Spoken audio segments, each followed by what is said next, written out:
நேயர்களுக்கு வணக்கம். ஆனந்தன் அப்படின்னு ஒரு சின்ன பையன் இருந்தான். அவனுக்கு இசைனா ரொம்ப பிடிக்கும்.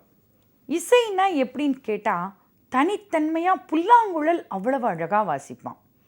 நம்மெல்லாம் கிருஷ்ணர் கையில் புல்லாங்குழலை பார்த்துருக்கோம். அவர் எப்படி வாசிப்பார் அப்படின்னு நாமெல்லாம் நிறைய கெஸ் பண்ணியிருப்போம். ஆனால் ஆனந்தன் வாசித்தான்னா நிஜமாகவே ஆனந்தமாக இருக்கும். அந்த அளவுக்கு சின்ன வயசுலேயே ரொம்ப திறமையானவன் ஆனந்தன்.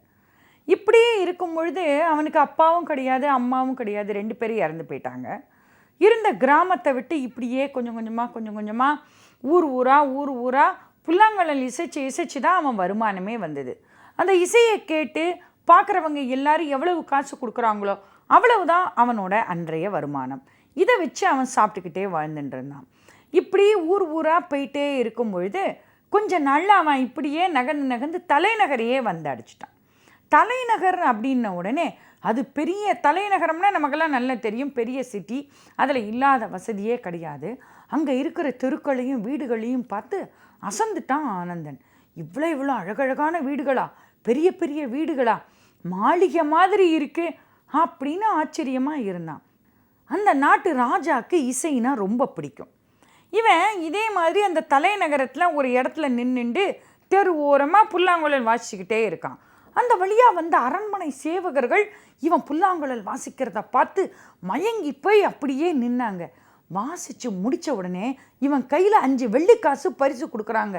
பரிசை வாங்கின ஆனந்தனுக்கு ஒரே சந்தோஷம் தாங்க முடியல. ஏன்னா இதுக்கு முன்னாடி அவன் வெள்ளிக்காசை பார்த்ததே கிடையாது. சாதாரண எல்லாரும் போடுற சில்லற காசு தான் அவன் பார்த்துருக்கான். வெள்ளிக்காசை பார்த்த உடனே அவன் முகம் பிரகாசமாயிடுத்து. ஆஹா, எனக்கு 5 வெள்ளிக்காசு பரிசு கொடுத்துருக்கீங்களா அப்படின்னு அந்த சேவகர்கள் கிட்ட கேட்குறான். அவங்களுக்கு இவன் நிலைமை தெரிஞ்சு போயிடுத்து. அடாடா, இவன் வறுமையில் இருக்கிறவன் போலையே, இவ்வளவு அருமையான கலை வச்சிட்டு இருக்கான், இவனை நம்ம வறுமையில் வாட விடக்கூடாது. நம்ம ராஜா ஒரு இசைப்பிரியர், அவர்கிட்ட இவனை நாம் கூட்டிகிட்டு போகலாமா அப்படின்னு பக்கத்தில் இருக்கிறவன்கிட்ட கேட்பான். அவனை சரின்னு சொல்லிடுவான். உடனே அந்த ஆனந்தனை அப்படியே கையோட கூட்டிக்கிட்டு போயிட்டு அரண்மனையில் கொண்டு போய் விட்டுருவாங்க. அரண்மனையில் முன்னாடி இருக்கிற காவலாளிக்கிட்டெல்லாம் பெர்மிஷன்லாம் கேட்டு அரசவைக்கு நேராக போவான். அரசவைக்கு நேராக போன உடனே தன்னை பற்றி சொல்லுவான். ராஜா, மகாராஜா வணக்கம், நான் ஒரு இசைக்கலைஞன், புல்லாங்குழல் வாசிக்கிறதுனா எனக்கு ரொம்ப பிடிக்கும் அப்படின்னா. அப்படியா, புல்லாங்குழல்னா எனக்கு கூட ரொம்ப பிடிக்கும், எங்கே நீ வாசி பார்க்கலான்னு ராஜா சொல்கிறாரு. ஆனந்தனுக்கு ஒரே சந்தோஷம். ஆஹா, மகாராஜாவே கேட்டுட்டாரு அப்படின்னு உடனே வாசிக்க ஆரம்பிக்கிறான். அவன் இசையில் அந்த அரண்மனையே மயங்கி போன மாதிரி ஆயிடுச்சு. அவ்வளவு அருமையாக புல்லாங்குழல் அவன் இசை அப்படி ஒரு இனிமையாக இருக்குது எல்லாருக்கும். ராஜா உண்மையிலேயே சொக்கி போயிட்டார் அப்படி தான் சொல்லணும். இப்படியே என்ன சொல்லிட்டாரு உடனே ராஜா, ஆஹா, நீ இந்த அரண்மனையை விட்டு எங்கேயுமே போகக்கூடாது, இந்தா பிடி அப்படின்னு ஒரு 10 பொற்காசு அவன் கையில் கொடுக்குறாரு. பொற்காசை வாங்கின உடனே ஆனந்தனுக்கு சந்தோஷம் தாங்கலை. அந்த பொற்காசை தன்னோட பையில் தூக்கி வச்சுருந்தான். மகாராஜா சொன்ன மாதிரி அவனுக்குன்னு ஒரு ரூம் அலாட் பண்ணி கொடுத்துட்டாரு. அந்த ரூமில் போய் அவனோட ஜாகையை செட் பண்ணிட்டான். இப்படி இருக்கும் பொழுது ரூமை விட்டு அவன் என்ன பண்ணுவான், ஃப்ரீயாக இருக்கச்சே இப்படி வெளியில் போவான். அங்கே இருக்கிற குதிரை ஓட்டுறவங்க, அதுக்கப்புறம் தேர் ஓட்டுறவங்க, இப்படி ஒத்தத்தரியா தன்னோட இசையால் அவன் கவர்ந்துட்டான். இதில் ஒரு குதிரை வீரன் மட்டும் இவனுக்கு ரொம்ப க்ளோஸ் ஃப்ரெண்ட் ஆகிட்டான்.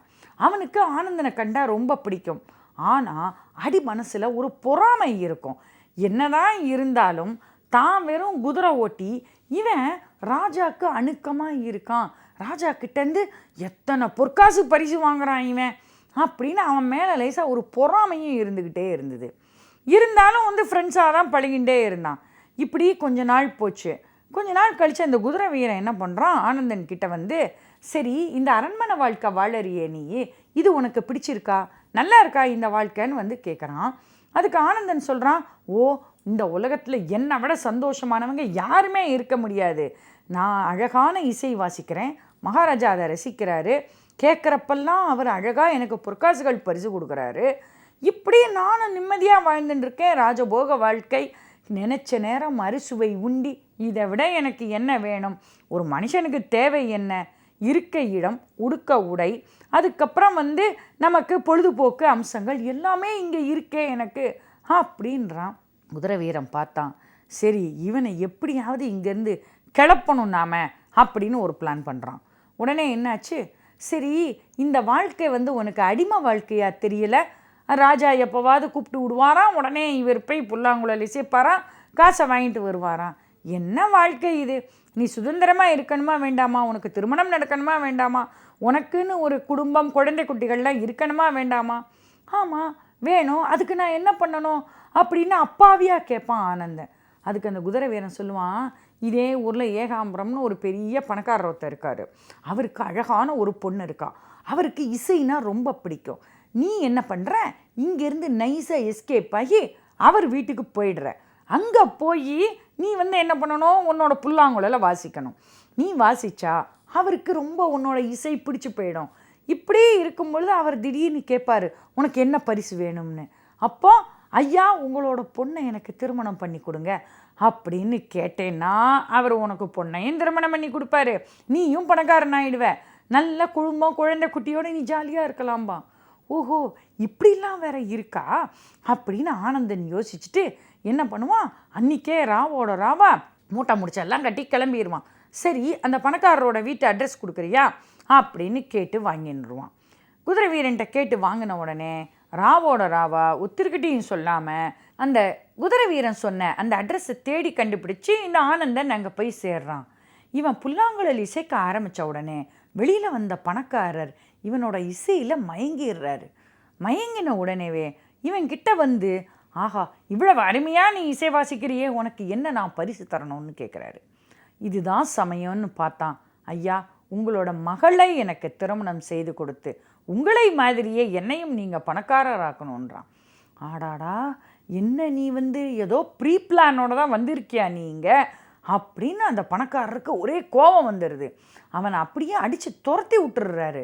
பேராசைப்பட்டுட்டு இங்கே வருவியா நீ? உன்னோட தராதரம் என்னன்னு தெரியாது உனக்கு? என் மகளா கேட்குது உனக்கு அப்படின்னு ஆளை வச்சு அடித்து துரத்திடுவார். தெருவில் நின்றுடுவான் ஆனந்தன். எங்கிருந்து அவன் வாழ்க்கையை ஆரம்பித்தானோ அதே தெருவுக்கு பழையபடி வந்துட்டான். இந்த கதையிலேருந்து நமக்கு என்ன தெரியுதுன்னா, நமக்கு யார் வேணா என்ன வேணா அட்வைஸ் பண்ணுவாங்க. ஆனால் சமன் செய்து சீர்தூக்கும் கோல் போல்னு வள்ளுவர் சொன்னார் பாருங்க. அந்த மாதிரி தராசு எப்படி ஒரு அழகாக இந்த சைடும் அந்த சைடும் ஒரு நேர்மையான ஒரு முள் நமக்கான ஒரு நல்லதை சொல்கிறதோ, அதே மாதிரியாக நமக்கான நல்லதை நாமே சரி என்று தேர்ந்தெடுத்து அதன் மூலமாக நமது வாழ்க்கையில் வெற்றியடைய வேண்டும். மற்றும் ஒரு அழகிய கதையுடன் நாளை சந்திப்போம். நன்றி, வணக்கம். உழைப்பாளி இல்லாத நாடுதான் எங்கும். இத்திரைப்படங்களை மே தினத்தை முன்னிட்டு டவுன்லோட் மட்டும் செய்து இலவசமாக கண்டு மகிழுங்கள். உடனே Play Store, App Store, Android TV மற்றும் ஃபயர் ஸ்டிக்கில் டவுன்லோட் செய்யுங்கள்.